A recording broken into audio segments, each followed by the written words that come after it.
اور اگر ایسا کوئی موقع ہے تو علماء میں اختلاف رہتا ہے، لیکن آپ ممبر کعبہ پر حنفیہ کو اہل باطل کہتے ہیں، انت مسئول و ماخوذ یوم القیامت عند اللہ۔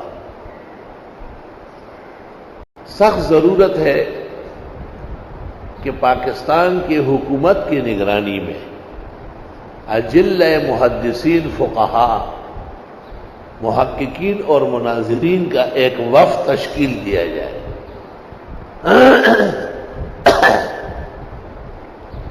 اور وہ سعودی حکومت سے کہے کہ ہم آپ کے علماء سے بعض مسائل پر بات کرنا چاہتے ہیں۔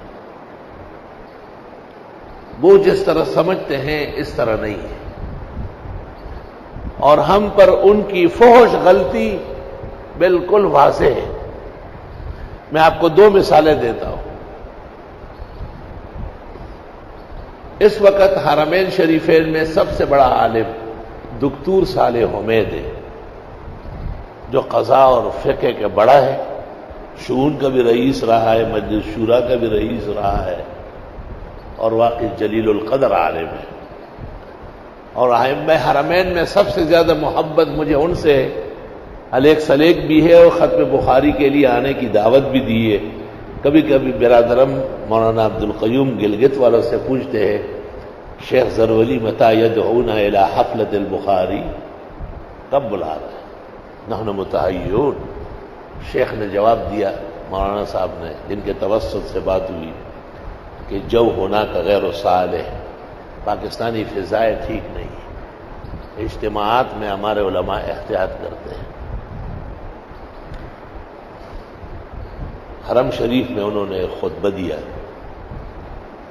اور اس خطبے کی وجہ یہ تھی کہ بادشاہ عرب عبداللہ شاہ عبداللہ نے سعودیوں میں پیسے تقسیم کیے بہت بڑے پیمانے پر، کیونکہ امریکہ نے ان کو کہا کہ تم انتخاب کا مطالبہ کرو، تو انتخاب میں تو وہ شاہی خاندان پٹے گا، کبھی بھی حکومت میں نہیں رہیں گے۔ تو شاہ عبداللہ نے ارب و کرب ان میں تقسیم کر کے کہا پیسے جتنا چاہیے لے لو، انتخاب کا نام نہ لو، یہ بہت مشکل ہے۔ تو لوگوں میں چمگوئیاں ہوتی ہے۔ تو شیخ نے جو جمعہ کعبے میں پڑھایا اس میں موجود تھا، اور وہ ریکارڈ نکالا ہے میں نے۔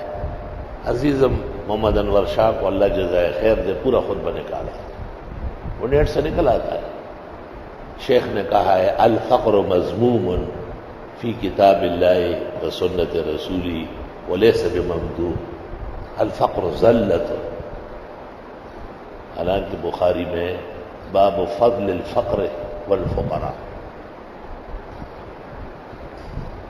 اور سینکڑوں احادیث صحاح صحیحین میں موجود ہے کہ آپ نے فقر اور فقراء پر فخر کیا ہے، دعا مانگی ہے، امت کو ترغیب دی ہے۔ تو میں نے انور شاہ کو کہا کہ شیخ کو 1-2 حدیثیں سینڈ کرو، اور ان کو کہا گیا کہ جناب کا خطبہ پورے عالم نے سنا، اللہ سننے کی توفیق دے، آپ کا خطبہ مقبول و مبرور رہے۔ مگر سب ایک جیسے نہیں ہے، کبار علماء و حفاظ حدیث موجود ہے، آپ کا خطبہ صحیح احادیث کے خلاف واقع ہوا، اور مندرجہ ذیل حدیثوں پر غور کریں۔ چنانچہ اس کا پیغام آیا، سامحونی سأصلحها انشاءاللہ بعد برہا وسلموا منی علی ابیکم الحنون البحور للآثار والاحادیث، ریکارڈ میں موجود ہے۔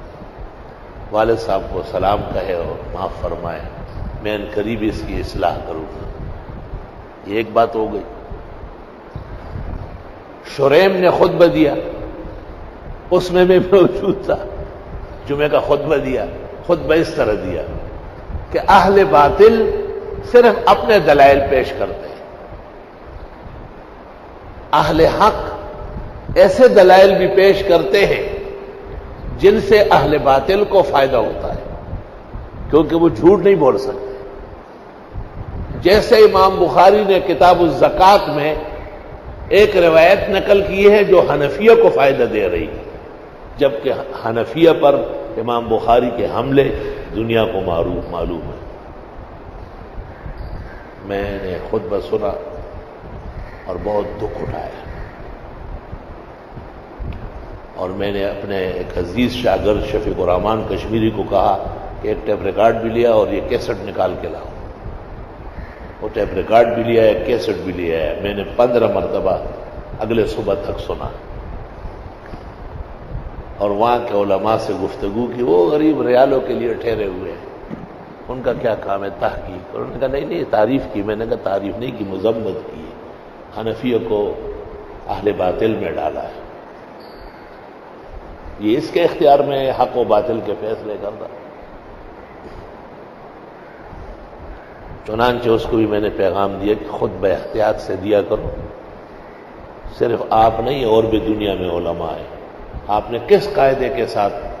اول تو یہ غلط کہا ہے کہ بخاری نے حنفیوں پر حملہ کیا، نہیں کیا ہے، وہ خود 90% حنفی ہے، اور اگر ایسا کوئی موقع ہے تو علماء میں اختلاف رہتا ہے، لیکن آپ منبر کعبہ پر حنفیہ کو اہل باطل کہتے ہیں۔ انت مسئول و ماخوذ یوم القیامت عند اللہ۔ انہوں نے بھی معافی مانگی اور کہا کہ میں اصلاح کروں گا اور توبہ کرتا ہوں، فوراً سمجھ گیا۔ محترم مولانا مفتی رضا الحق کا بھی یہ خیال تھا کہ نہیں تعریف کی ہے، لیکن اور پرنٹ لے کے آیا تھا صبح صبح حرم شریف میں، لیکن پرنٹ اس کے ہاتھ میں رہا جب میں نے وضاحت کی۔ میں نے کہا نہیں، وہ کہتے ایک اہل حق ہے جیسے بخاری، ایک اہل باطل ہے جیسے حنفی، اس سے آپ کیسے تعریف نکال رہے ہیں؟ خیر تو ہے۔ کہتے شریم نے حنفیت میں ڈاکٹریٹ کی۔ میں نے کہا کرتے رہے، اس سے کیا فرق پڑے؟ تو اس قسم کی غلطیاں فحش قسم کی ہمیشہ رہی ہے۔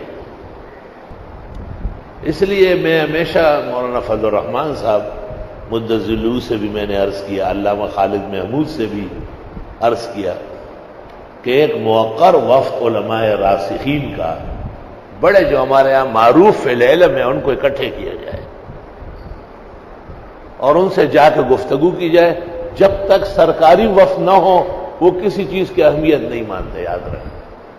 ویسے ہم 10 دفعہ جائے اور کئی مسئلوں میں ہم ان کو سمجھائے اور وہ سمجھ بھی لے، لیکن سرکاری وفد کی عزت ہے، اور مولانا کے لیے یہ کام آسان ہے۔ اللہ ان کو توفیق دے کہ ہمارے زندگی میں یہ کام ہو جائے۔ السلام علیکم جی دوستو، آپ نے دیکھا اور سنا شیخ مفتی ظہور ولی خان رحمۃ اللہ علیہ کو کہ شیخ مفتی ظہور ولی خان رحمۃ اللہ علیہ کیا بیان فرما رہے تھے۔